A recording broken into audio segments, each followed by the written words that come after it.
the New Zealand Tech Podcast, brought to you by Gorilla Technology, proactive and strategic IT. Hey folks, greetings and welcome along to the New Zealand Tech Podcast. I'm your host, Paul Spain. Great to be back with another episode, and very cool to have Keith Patton back in the studio. How are you, Keith? I'm great.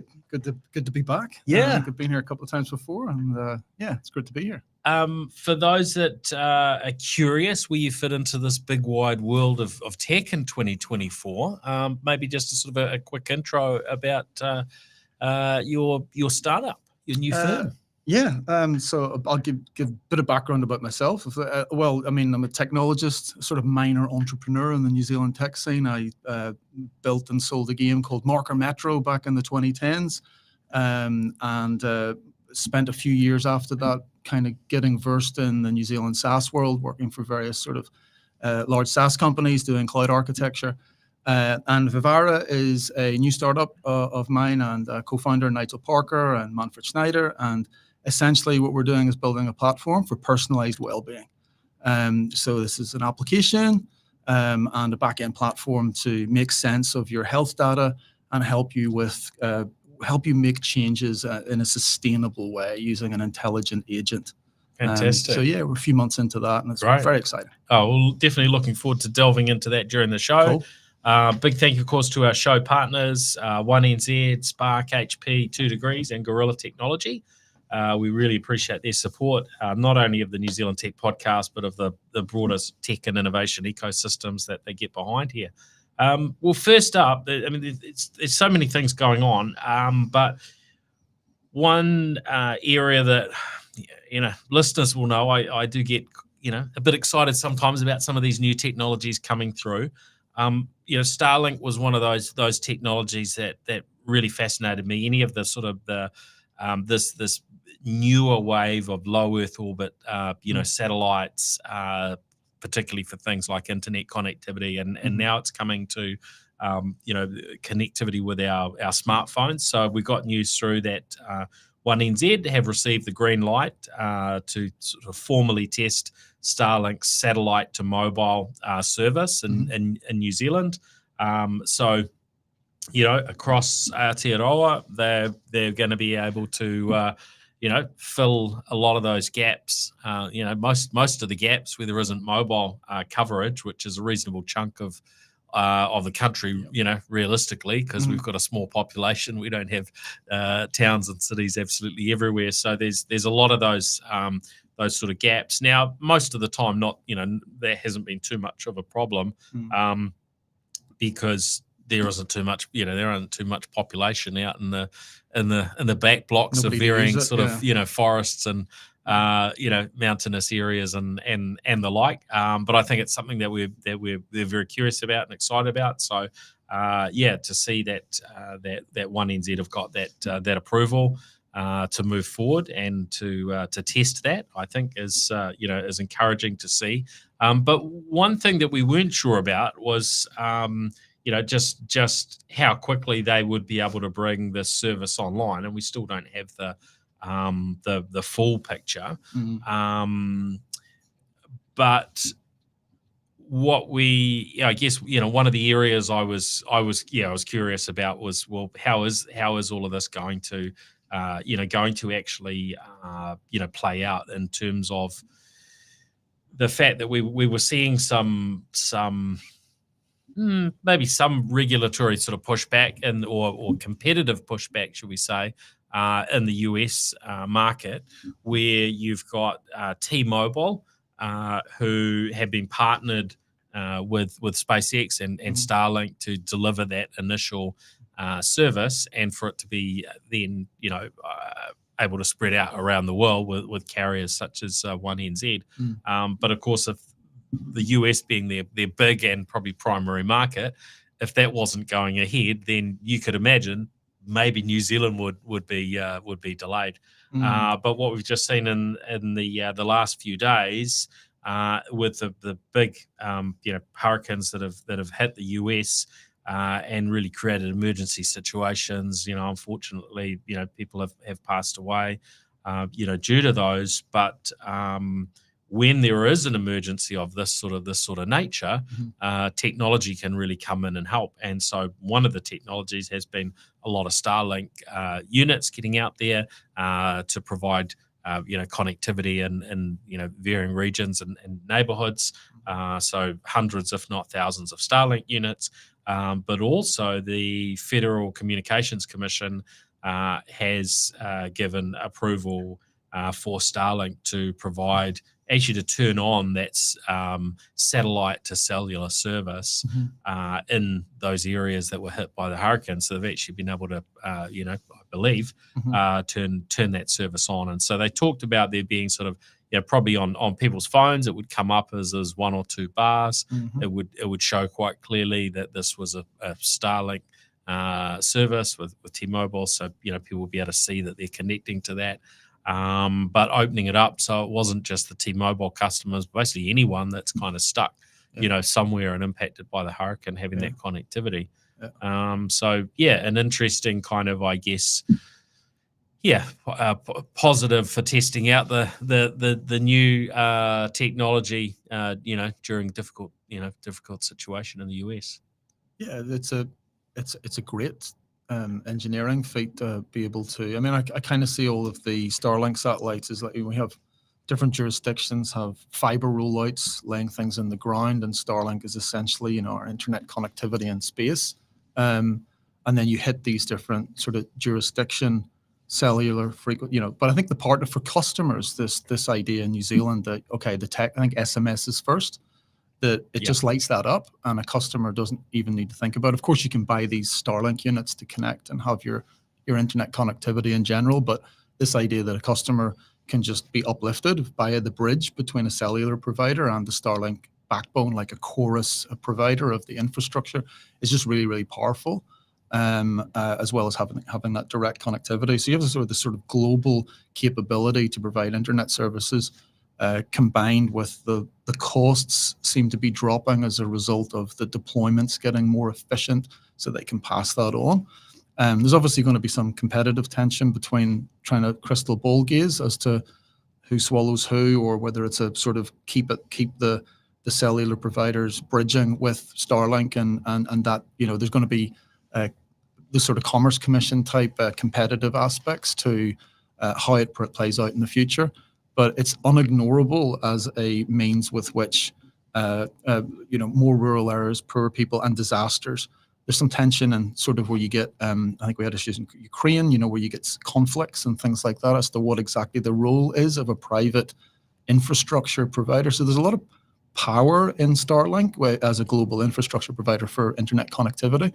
And I think, the supranational institutions need to grapple with what that means in terms of national security and all those things. But from a pure commercial play, I think for ordinary consumers, particularly those that have waited a long time to get on land or underground connectivity, this is just incredible. And it's pleasing to see that, governments are able to move quickly to help their people in times of urgency and can move through political or regulatory issues with speed.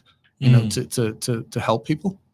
Yeah, look, I mean, unless you're in the sort of situation where you've been cut off by the hurricanes, it's probably pretty hard to fully understand what it's like in each of those situations. But I can imagine there would be people where this type of service has really helped them get with getting back in touch and with getting some help where they need it, where folks are hurt and so on. We're so used to having access to, amazing communications infrastructure. And of course we've had it here, in New Zealand as well. We've had things wiped out and that's creates some really, really, really big challenges, particularly with our medical type emergencies. Yeah, and I think it's immune to things that are happening on the ground. I think we do have, we do have issues now because we're using so much electronic communication of solar incidents being something that, but apart from that, stuff that happens on the ground or under the ground on Earth doesn't impact our ability to move that, data around when we've got stuff in space. So it's pretty resilient. There's probably a lot that you could delve into, but we are very much moving into a world where we've had a level of reliance on satellites for GPS and so on for quite a number of years, and in those odd circumstances where there isn't good GPS capability available for a window of time in a particular location and so on, that can be pretty disruptive. But I think we're going to very quickly get to this world where we're just used to that complete sort of ubiquitous. I was that was the word I was thinking, is ubiquity, and then once the technology is there, it becomes seamless, and you're wondering, you're looking back, people didn't have internet in certain parts of the country because the wire didn't extend. That may in 5 to 10 years be hopefully a thing of the past. Yeah. Sort of tied in with this, and we'll come to sort of talking about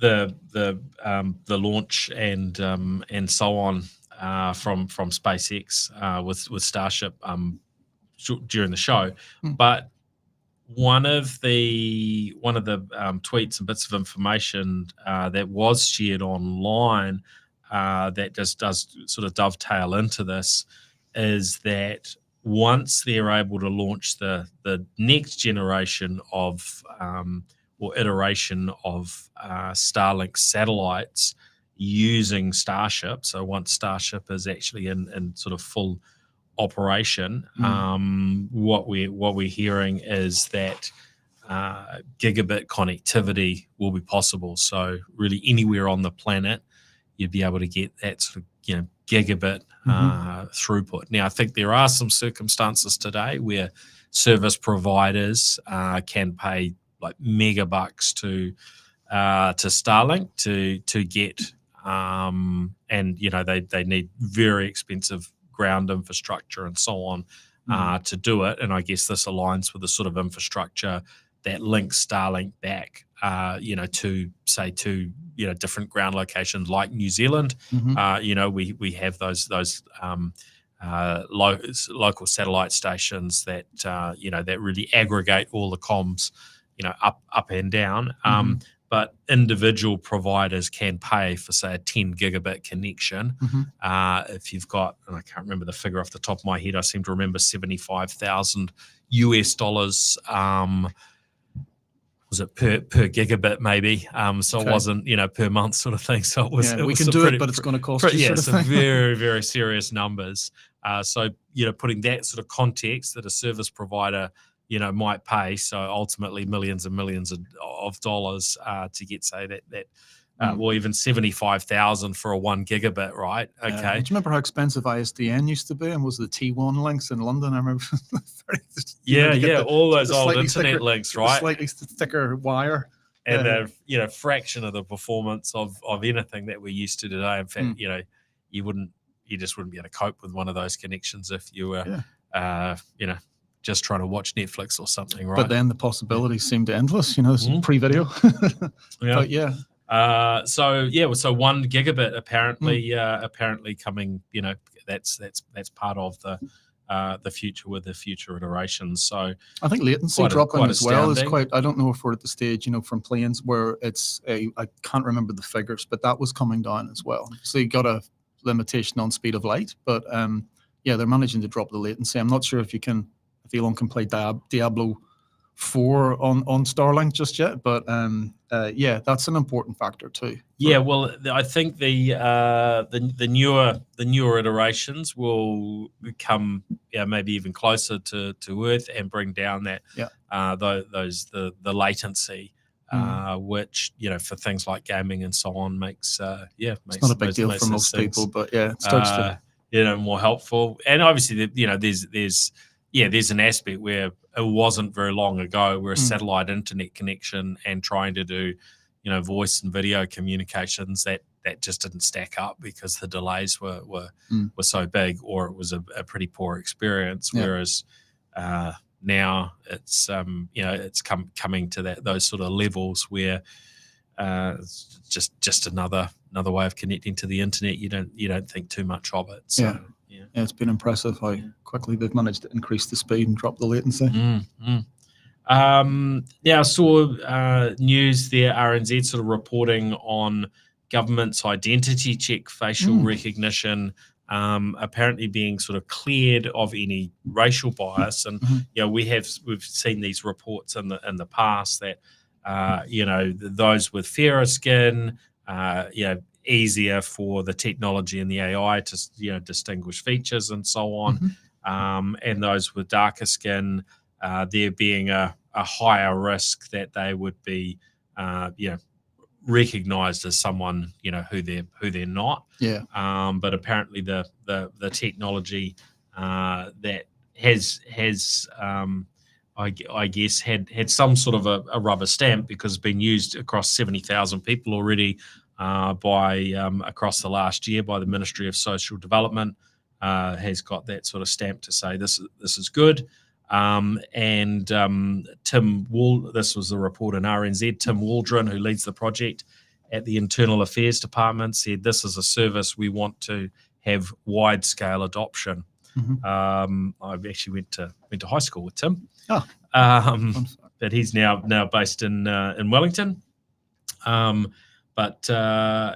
that was quite interesting. Talking about wide-scale adoption of facial recognition technology, because I think there's probably a few concerns around how we utilize these types of technology. And I think biometrics, if it's locked into your phone and the software is sort of safe and secure and it's never leaving your device, I've a reasonable level of sort of peace of mind of that. Not 100%, because you know things that can happen and these things don't always play out how you expect. But I guess I'm less comfortable in these sorts of things being pushed out more broadly, because we've just seen so many circumstances where whether it's private entities or governments and so on end up losing control of their own data. And once you lose your face, your fingerprint, these sorts of things, it's not like, oh, just reset your password, mate, we'll get you a new one. You kind of stuck with these things. So I don't know. How do you feel around these things, and how we should be progressing? When I read that, was sort of a couple of things.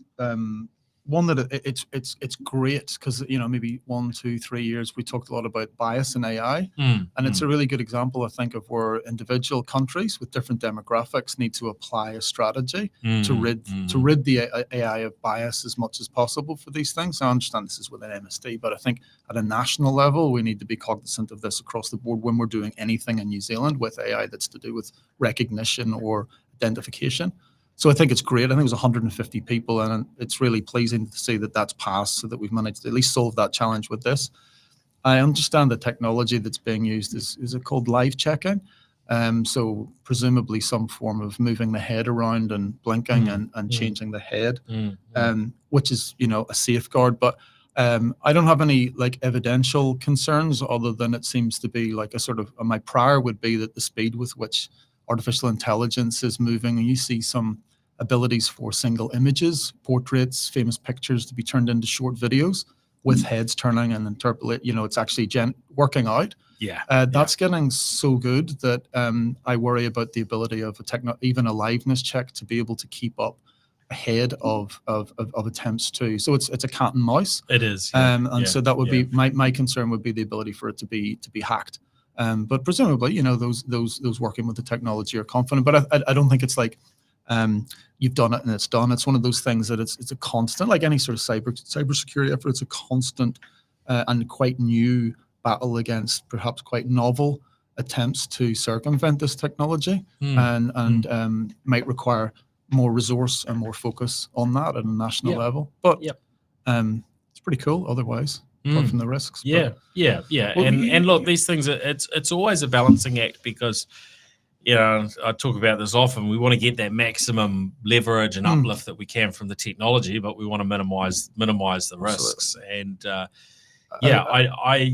don't know what the perfect answers are on these things, but I guess when you look at more dystopian type of approaches, and you say, look at some of the things going on in China, and the control when you're using a mix of technologies to try and control a population using by leaning very heavily on technology.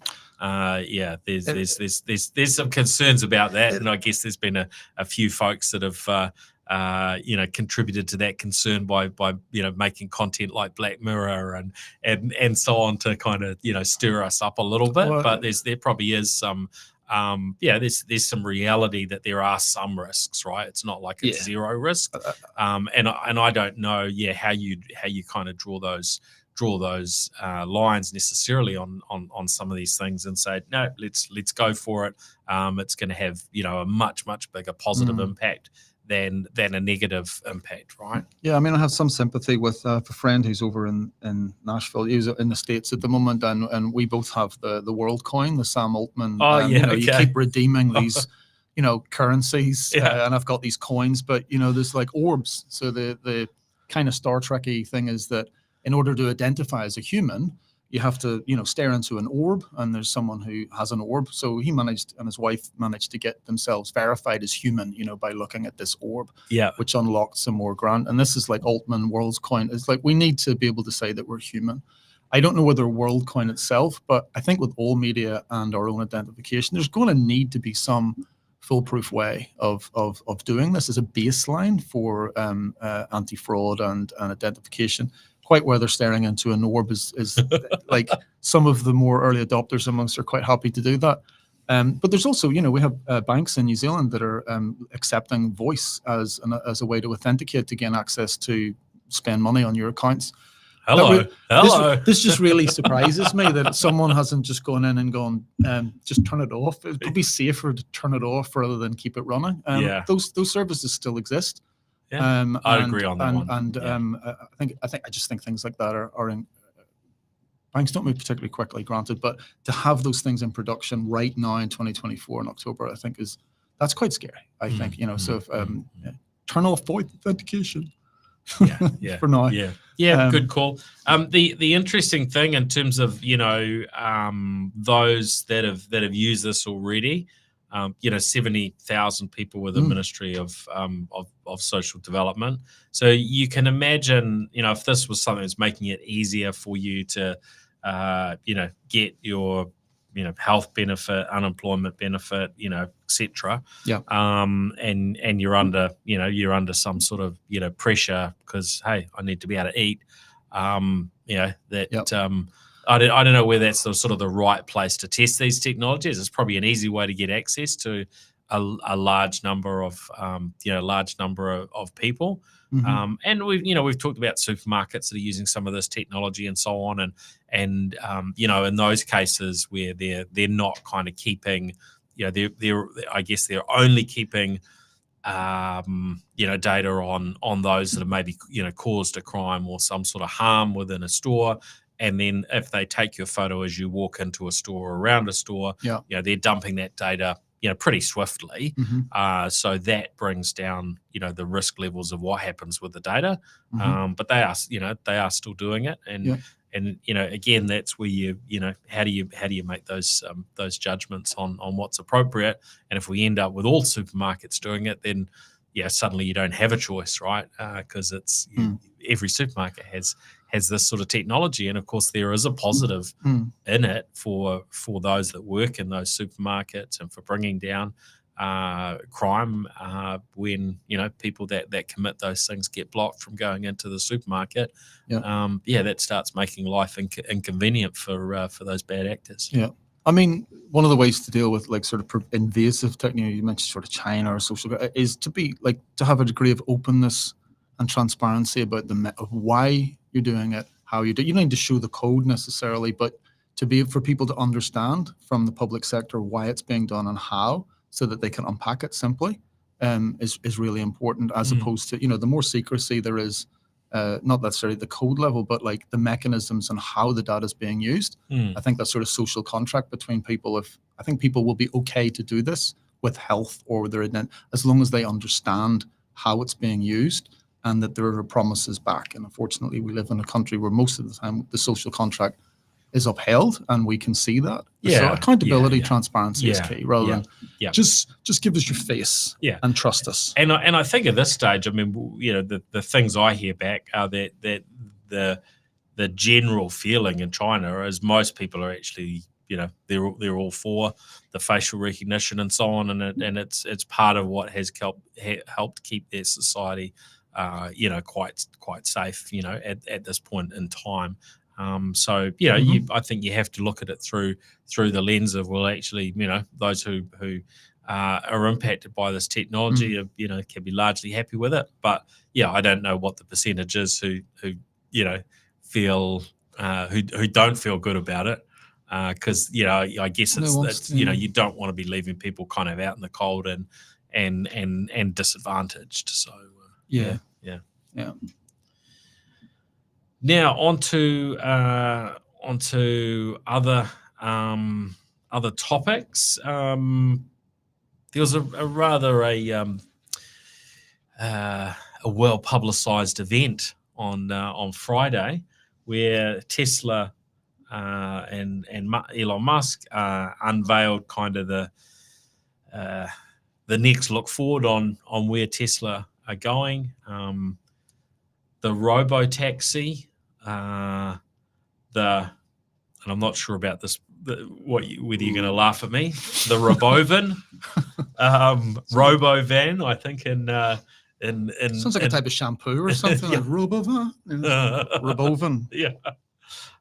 That was the terminology Musk used, and I'm not sure whether that one's going to stick. I think Robovan probably makes more sense. And then there are also at their event these a bunch of the Optimus robots wandering around. So quite a few pieces to unpack there. I think maybe we look at the Robotaxi first, because that seemed to be the big focus of the event. And in fact, the stock price had been it'd be moving up a little bit, I think, in anticipation of this Robotaxi announcement.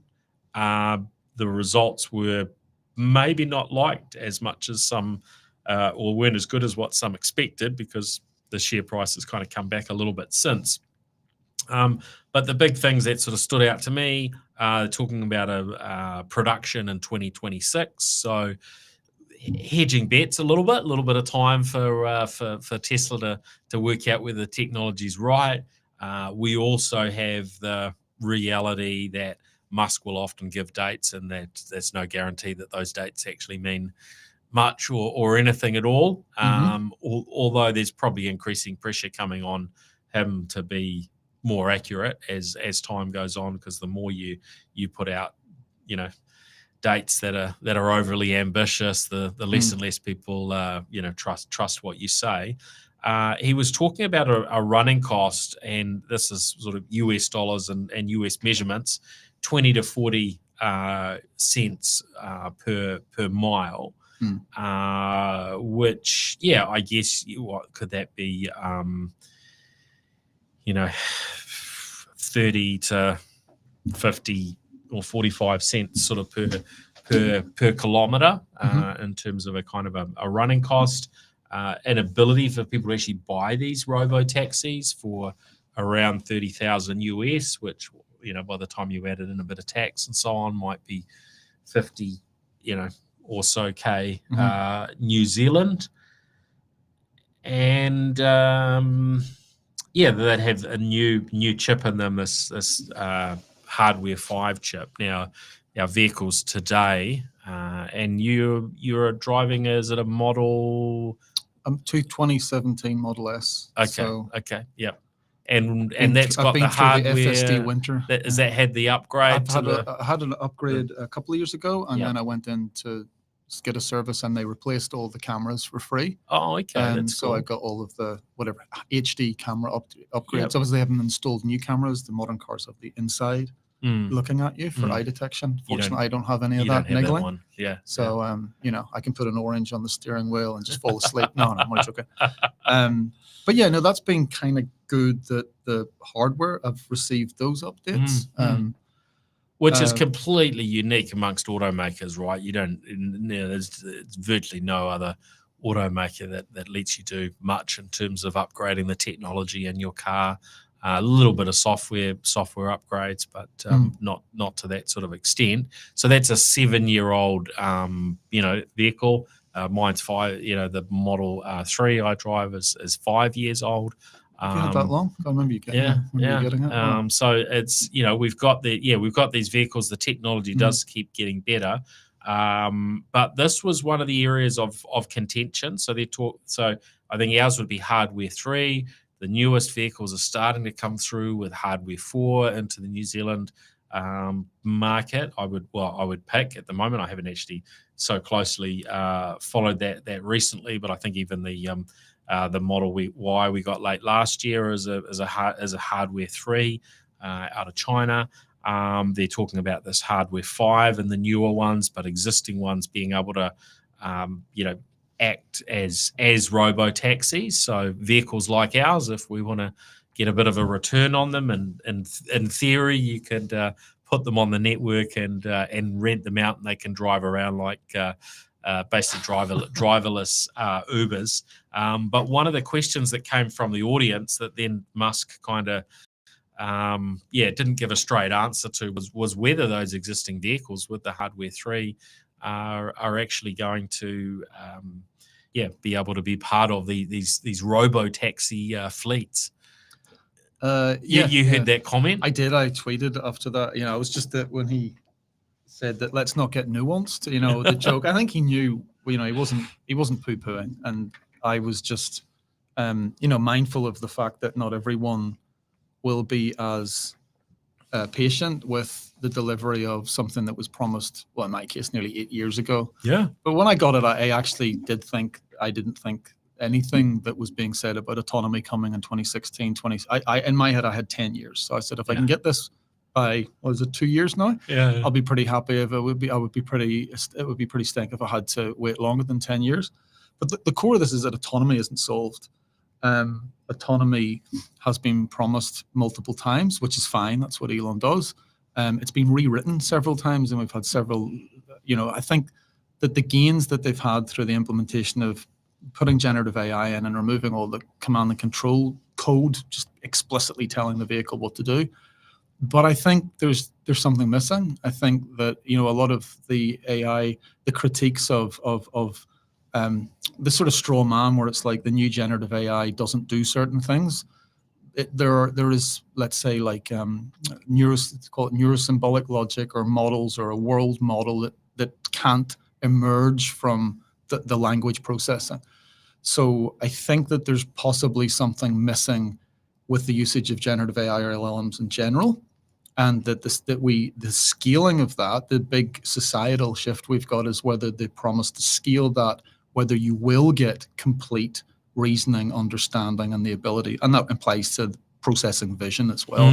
I suspect that there is some paradigm missing, and if that's the case, if you from an investment point of view, the cost of the robotaxi and the cost per mile and all of the autonomy reveals from Tesla are contingent on the belief that piece will be solved. Some people believe it's just scale and money, and some people, myself included, believe that there is a technological breakthrough that is required to complete all those edge cases that you might have experienced some of them and wonder when on your trip to the US and thinking, how are they actually going to resolve? Is that just more data, or is there something more fundamental at play?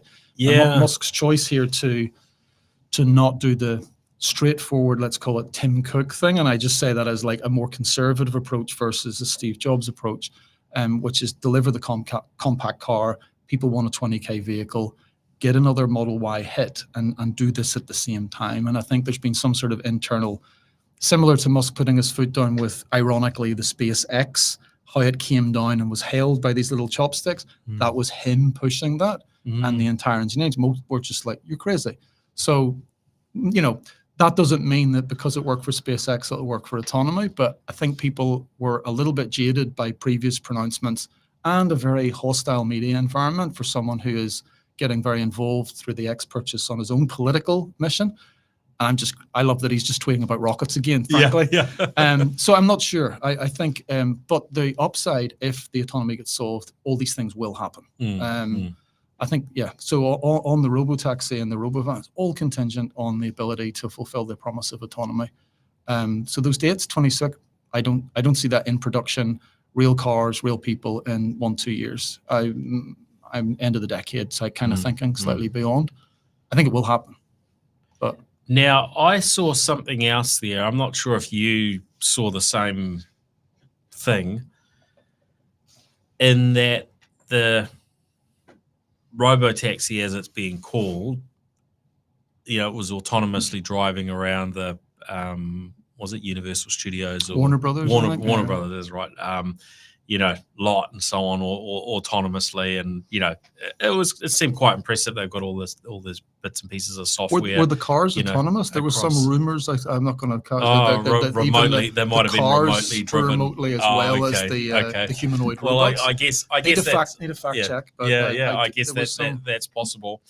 But I envisaged that. I looked at the Robotaxi and I thought, this doesn't look a million miles off what people were suggesting for the name, which Musk has pooed, but what some people were calling the Model 2. So the mass market Tesla. And none of the media coverage I saw mentioned this, but it seemed to me as though that looks like the lower cost version that could be the kind of the not quite budget, but I guess if they get it down to 25,000 US, then this becomes the mass market electric vehicle from Tesla.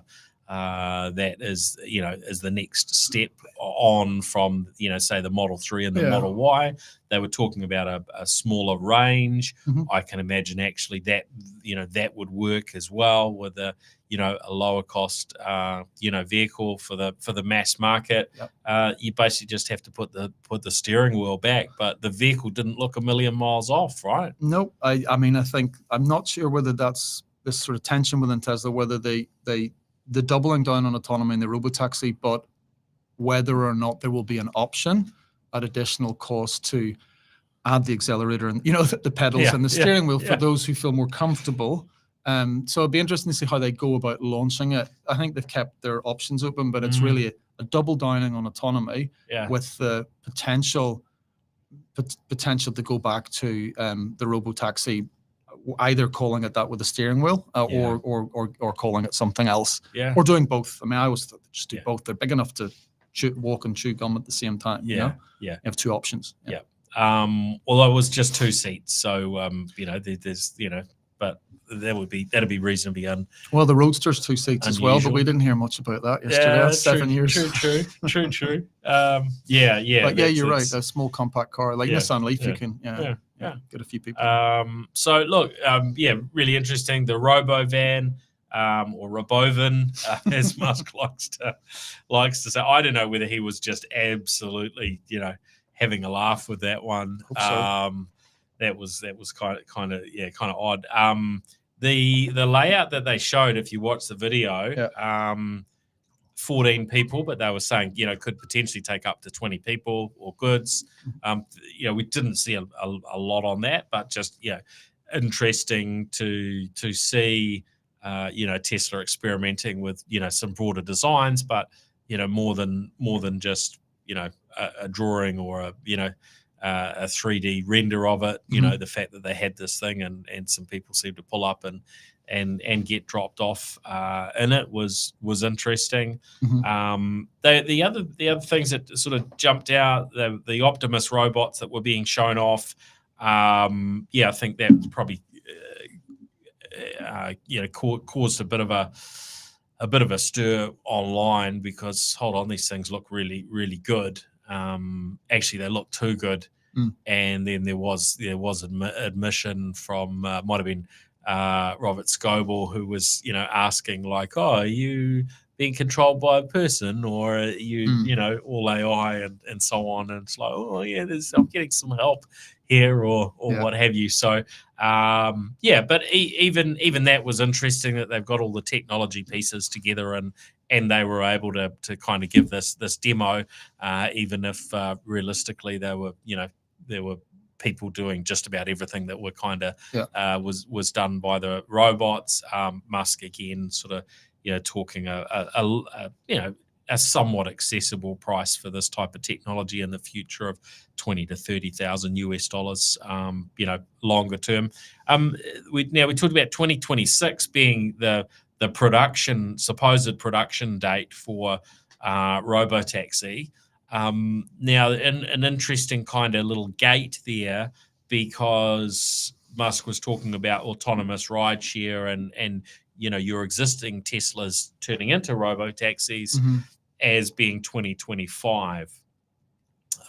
So that would be a way to basically make sure, if you've got a year ahead that you're launching that you basically can hold off ever launching these robotaxis until you've actually got the autonomous sort of ride share solved the year before it. And if that doesn't come in 2025, well, they're probably not going to start production in 2026. And if it didn't come in 2026 or 2027, and there's also pending regulatory approval. There's a few little get out clauses. I think it's Texas and California, right? They're going to start in. You said something about two states as priority because they're potentially the most well covered. And for those that are curious, if around this type of technology, if you didn't catch last week's episode, I talked about my experiences with the current versions of this technology in the US, driving a Tesla with what they call FSD supervised at the moment, which does the very large majority of driving. But as you'll hear, there's a few limitations and issues, so you got to keep your eyes on the road. And also a chat through around the Waymo technology from Google / Alphabet. So so I guess there's a lot of wait and see really out of that announcement, but I think visually it was a pretty impressive type of event. It would have been I'm sure fun for those that were there to be able to interact with the Optimus robots and to jump in the Robotaxi. But the shine comes off it a little bit if all of those things are just being sort of remote controlled, right? Well, it takes an edge off it. I kind of guessed at it when I heard the conversations, and I from personally, like, I was okay with the I'm very excited about the robots because I think they've made a lot of progress with the mechanical and electrical engineering. And that looks like they've made leaps and bounds. And I think when you're putting on a show, they could have maybe said something, but it is a reveal. It is at Warner Brothers. So the software is easier than the hardware. I think this was said last week. So I'm quite bullish on that. And also robots can be, they're not out necessarily straight away doing your shopping and mingling with each other. So in the house or around the house, I think that that's an easier hard problem than the full autonomy ranging around making you money with the taxi. So I think I'm a lot more bullish about the robots and filling in the gaps there with software than I am with the Robotaxi. And I think that will be a massive market. I don't want to put the bins out on a Thursday anymore, and clean toilets and things like so. Those, if I can get those sorted, 20 grand, sweet, done. There we go. Add to cart. Musk has a 1 unit sold already into the New Zealand market.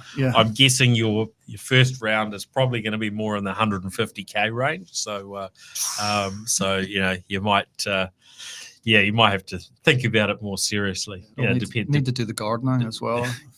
You need to stack up a bit of a list of tasks. Does it become the new pool boy? I'll just ask my wife for a list. I mean,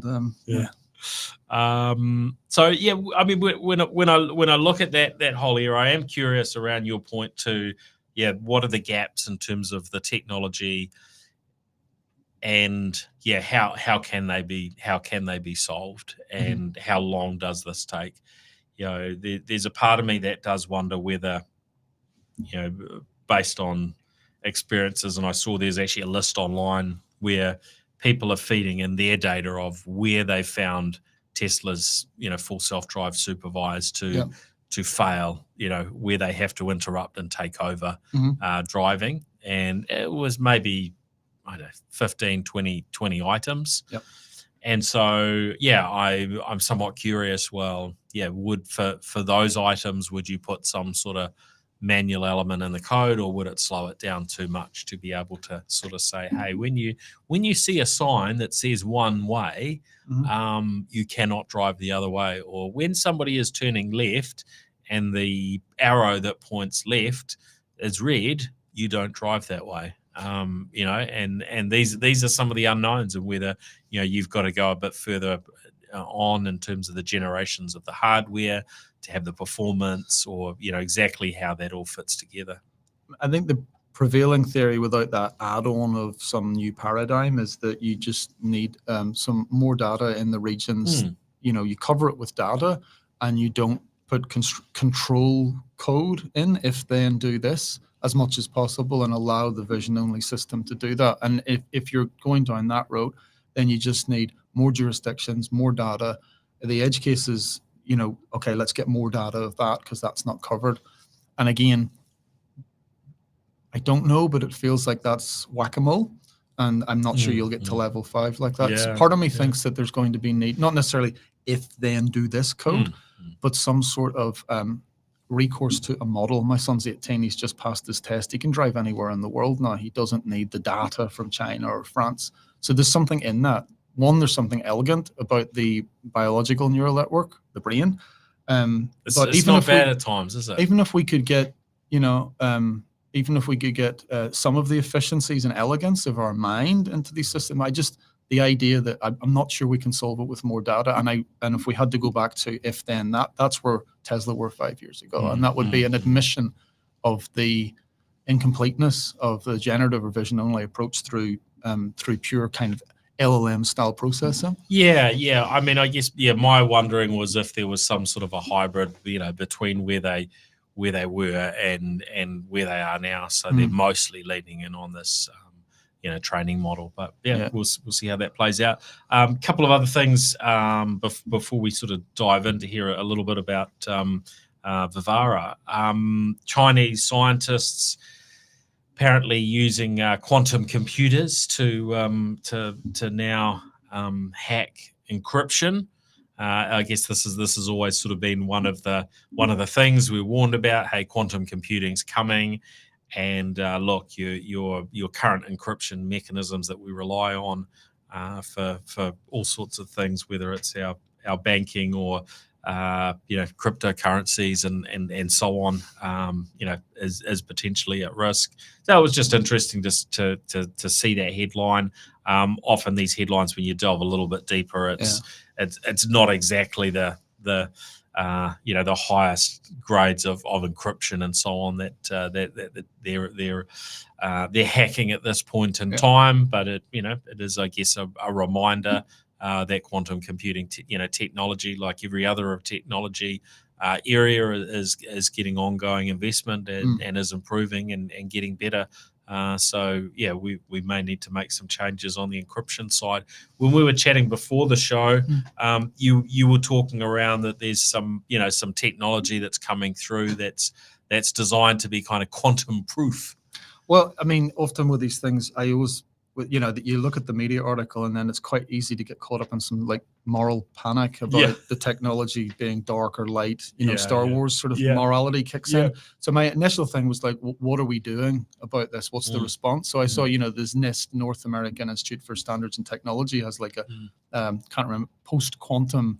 They're working on enhancing with different style algorithms to make quantum proof new approaches to encryption, which will require us to upgrade military, financial, Bitcoin, all of these things. That's going to take years to roll out, but they are aware of and working on this. There's nothing, as far as I'm aware, is like sort of commercially available to implement.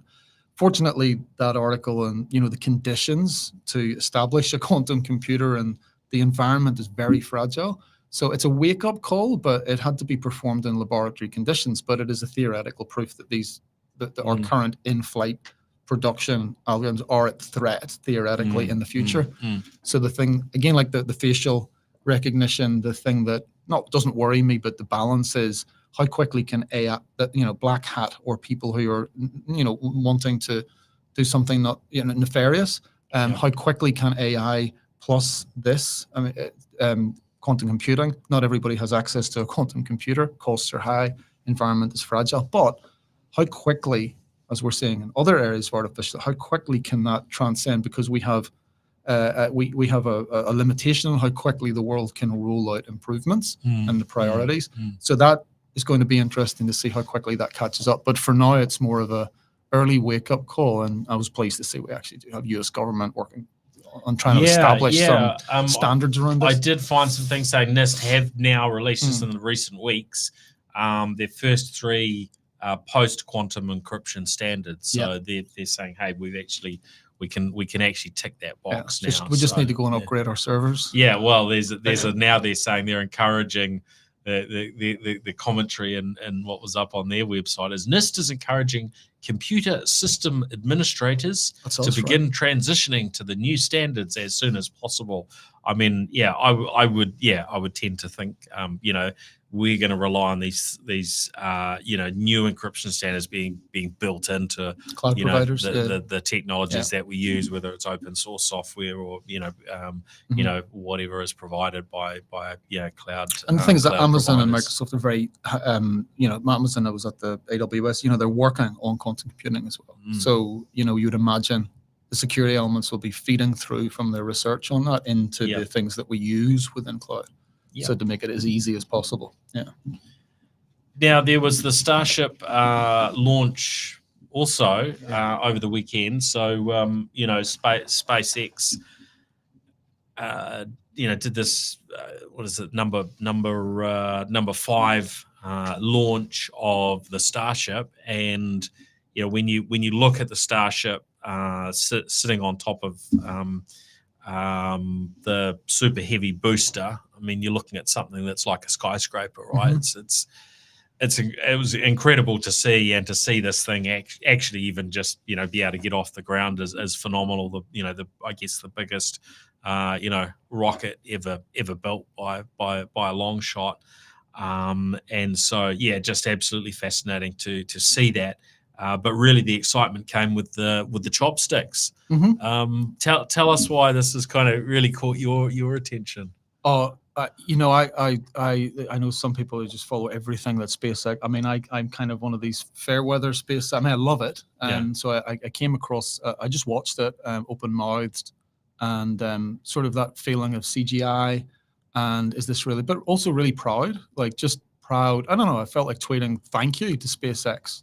You know, they'll just, because it feels like it's like a landing on the moon moment. It's not a planet, but there's something incredibly, you know, in the times that we're living, to see such ambition and fulfillment and a bit of luck. You know, I don't think any of it was, but the idea, I watched a video from a year ago where Musk is standing at the bottom explaining lose the bottom, bring the chopstick, we'll reuse the thing, we'll save the weight, and you know, people are thinking that he's insane, and he probably is a little bit insane, but the fact that the sort of sheer compulsion to take the risk, to believe, to get the margins is, you know, it's very inspiring, and the chopsticks, you know, is this. It's like what a kid would do, looking at a small. We'll just bring these planks of metal in, and then when the thing comes in, there's a couple of little latches on the side, tiny little latches, which are load bearing and like hundreds of tons, and then they'll just neatly, you know, just plonk down and do that. Catch the flying skyscraper effectively. And so, it's sort of incredulous. Like I don't feel like technical person, but I don't feel the capability that I can sort of analyze what happened. I was in awe like everybody else. And then just think, I had a real sense of like proud to be a human. You know, it's like great, a very uniting thing. And I think we need a bit of that, you know, with X the way it is. It was really impressive, and to just you know, I think, you know, watching this development in front of our eyes of of what they've been doing with Starship and obviously the super heavy boosters sort of being part of that whole program, and talking about the ultimate goal, something like 200 tons that they would be able to launch into orbit. If they had or when they have human passengers, talking about, oh yeah, we could put 100 people in there. It's like, what? We've never heard of probably even a dozen people, a dozen people being talked about as a the spaceship, no worries, we'll be able to take a dozen people up and so on. So this idea of something that ultimately we'll be able to go to the moon and go to Mars and take up these huge payloads is absolutely fascinating. Yeah, totally. And it's created a bit of cognitive dissonance, when you see the Robotaxi and then you see that and you say, will he, won't he, can they, it's like sometimes it really works, sometimes it might not work, But I think people like to paint a brush and make a sort of judgment about the whole thing, whether it's Musk or SpaceX or Tesla, and it's like it's a lot more nuanced, But it does give you hope that the stuff that you might consider close to the impossible is actually achievable. Yeah. So what's the impossible, that you and the team at Vivara are working on? I mean, it's always exciting to hear about startups and new companies launching, using new and interesting technology, and even more interesting when it's folks that I know that are involved. So really, really keen to hear what you're doing and what the plans are for the future. Yeah, well, Vivara, on our very small website says personalized wellness guidance for everyone. To translate that into a couple of problems that people might be faced with, I think there's kind of an emerging area, and I'm sitting here with like an Aura ring. I've got a Whoop band. I do have an Apple Watch, but not on me. So this idea of people getting more aware and needing to be more aware about their own health, and at lower and lower cost, but getting kind of overwhelmed by blood tests and data coming in from their Apple Watch. It's like, what do I actually do with this? And some of the individual apps do help you in their ecosystem. So Vivara's one of the key things is to range across a wide range of data, from your blood tests to Whoops and Auras and Garmin's, and get this data in like a magic vacuum cleaner, and then range over it and use an intelligent agent to offer a translation service over that data so that you can understand your own health and well-being better. We're not diagnosing illnesses. We're not a doctor.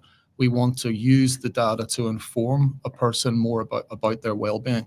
So that's one side, making it less complex and reducing that overwhelming sense of having disparate sources of data. The other thing is people struggle with change. Everybody's different. You open one of these apps and some of them are very more passive, more about social connection, and some are more drop and give me 10, sort of full metal jacket, do the assault course. And people who open those, depending on their personality type, will either recoil or really enjoy it. So for Vivara, it's really important, I think, with the advent of sort of agent-based intelligence, that it works really well for empathy and compassion and understanding people. And then once that, we have a Vivara guide, so that's an agent that is going to get to know you and then will be more appropriate in the way that it talks to you to provide insights and recommendations. So people will change if they're given the right type of support for them.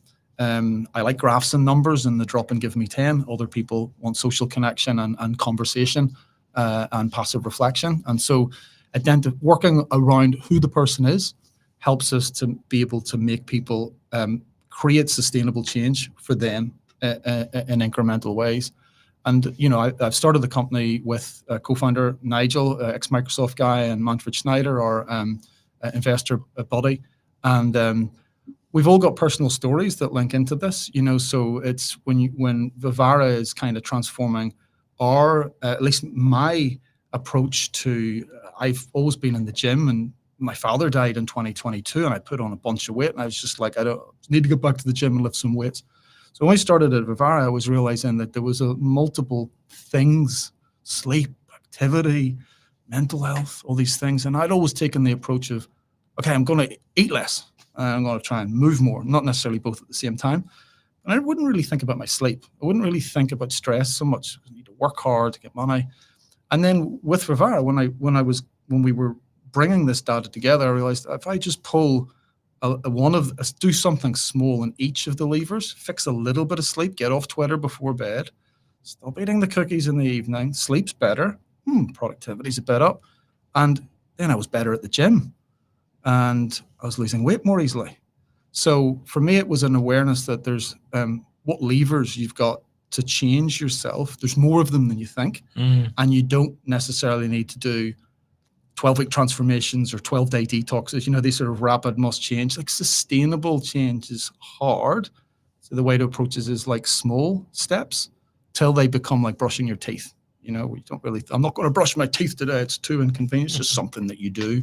So there's various theories around this, bit of behavioral psychology getting put into it. And I don't even think I'm pleased that did I use the word AI? So I've got agent intelligence. So I don't want to just say AI over again. That's important. There is the technology that is there is powerful, yet somewhat unconstrained, linking it with deterministic systems like your health data, understanding who you are, fomenting change. The AI needs help with that. So we're building a platform for the future. And that means that whilst the technology is changing, we need to be nimble. So some of the challenges are like the technology is moving so quickly. So we have to have our Lego bricks organized in such a way if the blue piece changes to a green piece and gets 3 more, we have to be able to plug in a new thing.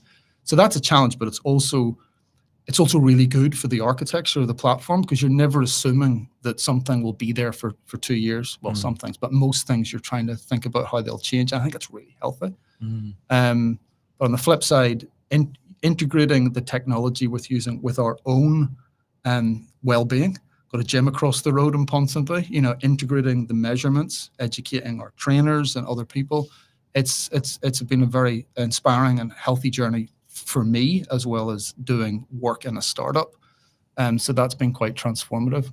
But I think for Vivara, for everyone will be different. The application will essentially cater itself to what you need to help people change. So I really like that aspect because so often technology is kind of sliced in one way or another, and it doesn't necessarily fit for everybody. So if you can have that more sort of personalized result that helps you kind of move along in the right direction, but what's right for for you, what's right for me, those things are going to be different. And as you say, you might like something that hey, drop it to 10 push-ups or something. That's not necessarily going to be a fit for everyone, but no. I know from just from social feeds between you and Nigel, that both of you have been pretty committed to your fitness over a fairly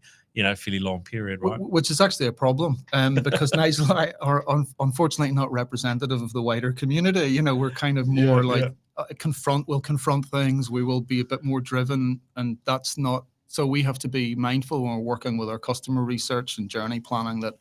And we're building this for other people, not we're building it for ourselves a little bit, but we can't assume. So personalization, we've been using that word for ages in technology, and at the moment it means it's your data, like that's your beats per minute of your heart.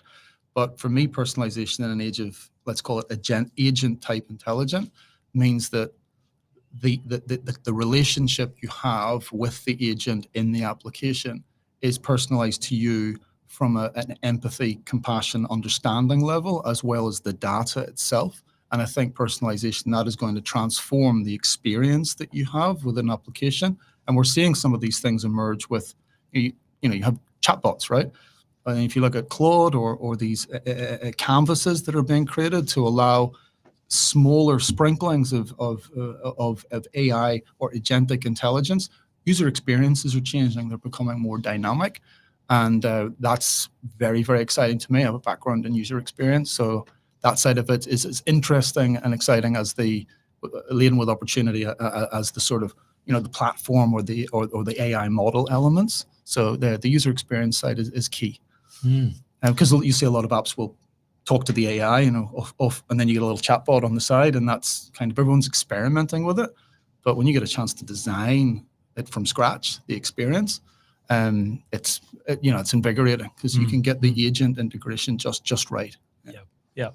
Now, understand you're earlier on in your journey. I'm not sure if you've raised any external funds yet, but are there any timelines or anything else you can sort of can share for those that are thinking, oh, this is something we'd be very interested in, whether it's from a usage perspective or an investment perspective, and so on? Yeah, I mean, if anyone's interested, you can go to vivara.health and you can sign up on the page.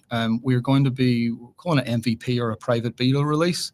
End of Q1 next year, so we'll run that for 2 or 3 months, sort of probably April to June, and then we'll be looking to extend for another 18 months to 2 years. We'll be launching sometime next year, as in terms of the first hey, anybody can grab this, and next year will be all about. This year we're Digital Health Summit, AI Summit, and we'll be probably launching, with the stall somewhere, and there's places in Melbourne, Auckland. We'll be releasing and getting more visibility in 2025. But now we're just scaling the team slowly, using AI as much as possible, so we don't need to hire too quickly, and doing a lot of validation. So these problems, these are hypotheses from us. So we're working to validate them with end users, people that aren't like me and Nigel. That's good. Yeah, so excellent. Lots coming out. Well, all the best on the journey, Keith. Yeah, thanks, Paul. That's exciting. Well, thanks everyone for joining us on the New Zealand Tech Podcast this week. Of course, a big thank you to our show partners, 1NZ, Spark, HP, 2 Degrees, and Gorilla Technology. And thanks again, Keith Patton, for joining us, and all the best with what's next on the Vivara journey. Thank you. Yeah. All right. Cheers. The New Zealand Tech Podcast, brought to you by Gorilla Technology, proactive and strategic IT.